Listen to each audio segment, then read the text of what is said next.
સમાચાર મોડાસાથી મળી રહ્યા છે, જ્યાં પહાડપુર સેવા મંડળીમાં વિરોધ કરવામાં આવ્યો છે। ખેડૂતોએ ભારે હોબાળો અહીંયા મચાવ્યો હતો।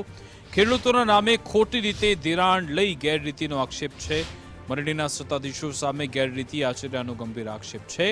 ખેડૂતોના નામે 20 લાખથી વધુની ઉચાપતનો ખેડૂતોએ દાવો કર્યો। પહાડપુર સેવા મંડળીના શટર બંધ કરી વિરોધ દર્શાવ્યો।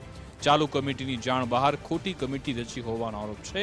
મોડાસા પોલીસ અને જિલ્લા રજિસ્ટ્રારમાં આ બાબતે લેખિત રજૂઆત પણ થઈ।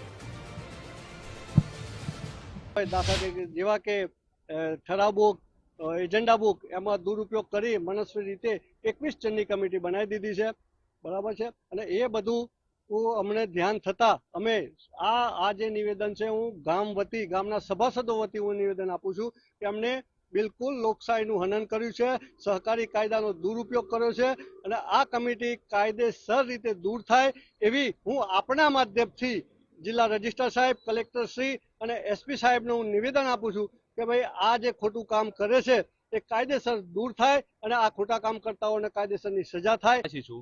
મારું સેવા મંડળીમાં સભાસદ તરીકેનું લેણું ચાલુ છે અને 2023માં મારા ખાતામાંથી મારો ગેરંટર ચેકમાંથી રૂપિયા 1,49,51,000 રૂપિયા ઉપડી ગયા।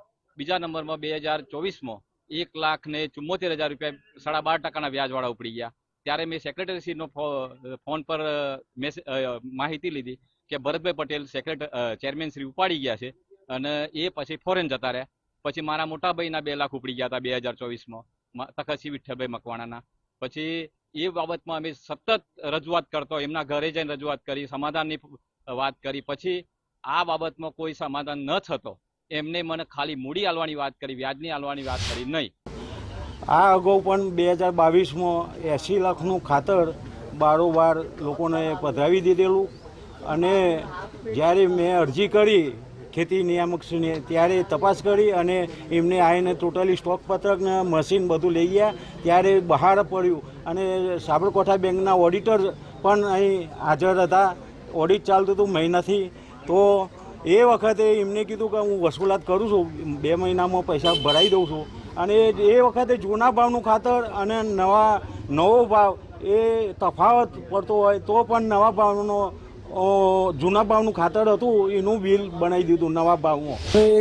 જે આક્ષેપો સેવા મંડળી ઉપર કરેલા છે, સભાસદોના સુનિલભાઈ કરીને એક ગામના વ્યક્તિ છે અને ગામના સત્તાલાલસુ માણસો જે નિવેદનો કર્યા છે, જે મંડળી ઉપર જે આક્ષેપો કર્યા ધિરાણ બાબતના, એ જે તે મંડળીના ધિરાણ હોય છે તે ડીએમઆરમાં પોતાની સહી કરીને ધિરાણ ઉપડે છે, નહીં કે ચેરમેનની સહીથી ધિરાણ ઉપડતું હોય કે સેક્રેટરીની સહીથી ધિરાણ ઉપડતું હોય।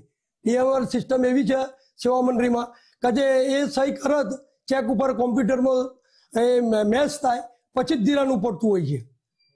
એટલે એ વાત પાયાવીઓની છે।